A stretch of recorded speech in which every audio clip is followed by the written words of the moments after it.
Is urbanism inherently political? Obviously. We're hoping for politicians to implement policies on housing and transportation. What people really mean when they ask this question is whether urbanism is inherently partisan. When I say urbanism, I mean supporting density, mixed-use development, walking, cycling, and transit. Cars have their place too, but we went a little crazy with them, let's say. This is usually associated with the left, environmentalism, downtown elites. But is urbanism uniquely left-wing? Should urbanists bother reaching out to conservatives? The stereotypes are true. People on the left are more likely to support these things. In a Pew survey in the US, Democrats preferred more compact, walkable communities. Republicans preferred more spread out ones with big houses. But that was a trend, not a rule. For both parties, a not insignificant minority supported the opposite. High-speed rail in Canada. Liberals are more supportive than conservatives. But the difference is surprisingly small. Both are more in favor than opposed. And the Green Party actually lined up with the Conservatives, oddly enough. A UK study found that support for bike lanes is highly polarized between parties, but support for public transport much less. So, in general, urbanist policies do lean left, but depending on the topic, the wording, the country, they aren't as polarized as more traditional political debates. There are people on the right who support, or are open to supporting, many of them. And someone being on the left half of the political spectrum is no guarantee that they'll be on board. When I think about the basic ideas and principles associated with the political right, I really don't think they're inherently incompatible with urbanism. A lot of them are basically unrelated, like people on the right being, on average, more religious. Some right-leaning ideas clearly support urbanism. There's a pretty straight line from property rights to urbanist reforms to allow more density. Congestion pricing has been the darling of market-oriented economists for decades. The two biggest hang-ups might be government spending and environmentalism. People on the right tend to be more skeptical of government spending. Walking and cycling infrastructure are both pretty small-scale and cheap most of the time.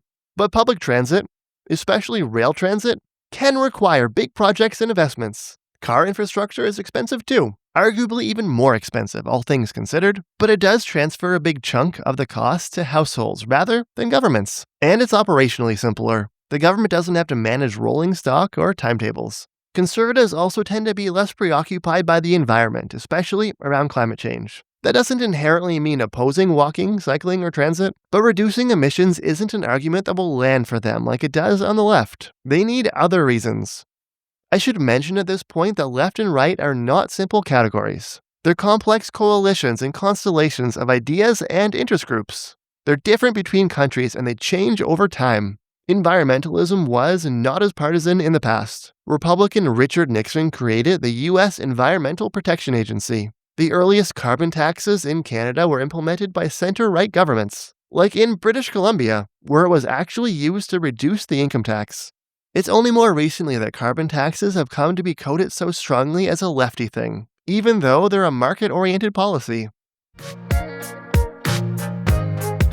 People on the left and the right don't just have different ideas and principles. They also live in different places. Conservatives tend to live more small-town and rural, or suburban, more than dense cities. I have a hard time imagining a principled conservative argument against walking and cycling. But I can see that conservatives tend to live in places where walking and cycling don't feel as relevant or familiar. Some of which I think is mistaken. Lots of suburbs and small towns can be walkable, or at least bikeable. But if you genuinely live very rural or remote, yeah, there's probably not a ton of room for active transportation in your life. There's the cold hard logic of your principles, there's the baggage of where you live, and then there's partisan politics, culture war, and polarization. The Conservative Party of Canada recently came out against the Alto high-speed rail project. You could say this makes sense, given their more rural voters and preference for less government spending. But as we saw earlier, Conservative voters are only a bit less supportive of Alto than other parties. And get this, the party itself even supported high-speed rail in their policy declaration. It is still available on their website. I think they're just seizing a political opportunity to criticize and differentiate from the governing Liberal Party. Same thing a few years ago when they championed housing supply, even making videos about building apartments by transit. which obviously I was happier to see than their opposition to high-speed rail. Now that it's being politicized as a liberal boondoggle, I suspect support for Alto will fall among conservative voters. The train didn't change, but the politics did. Politics can also be about identity and culture as much as policy. A lot of people aren't just less convinced by environmentalist arguments, they find environmentalists annoying and are skeptical of anything associated with them. They resent what they see as big city folks judging or trying to change their way of life. It turns into negative polarization, opposing things associated with the other side. It's like when US Republicans say drill baby drill, but also no more windmills. You can see why a party with strong support in rural and resource regions will be pro-oil. But why oppose windmills? Because they're a symbol of the other side in the culture wars. This has clearly happened with bike lanes and traffic calming to a large extent. They became a culture war symbol, even if there's no deep ideological reason why. This is easily the one where I'm most at a loss. I can debate principles, try to relate to people based on where they live. I don't know how to respond when so many people on the internet have fried their brain on culture wars. Like seriously, what is this? Could the political right ever support public or universal healthcare? Trick question. In most countries, they already do. It's mainly in the United States where it's such a big taboo on the right. Democrats just don't like the private plans.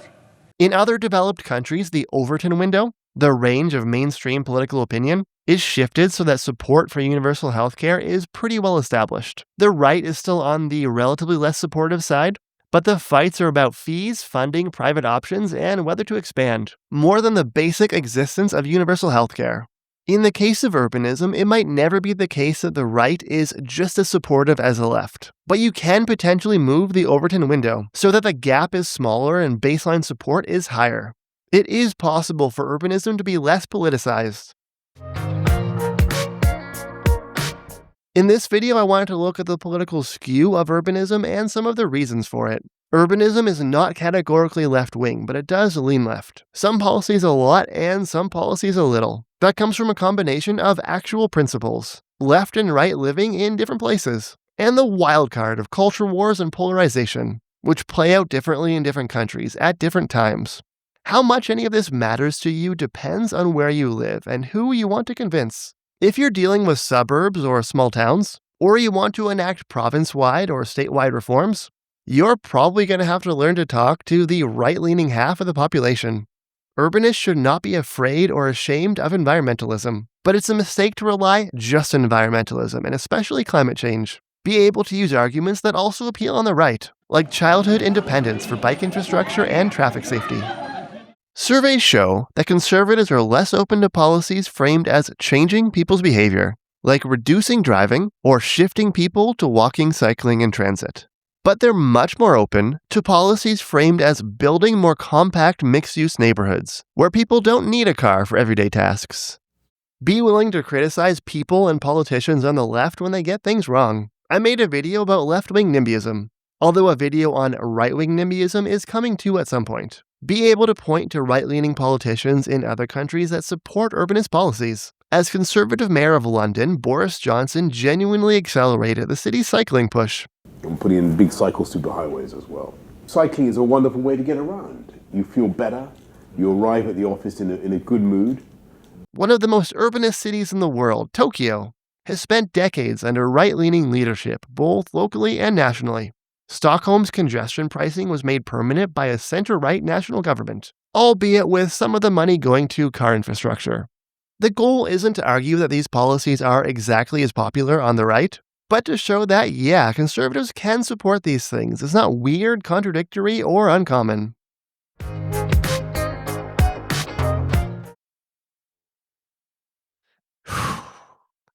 Up until this point, this is a video I would have made a few years ago. Thanks for watching, like and subscribe, you know the drill.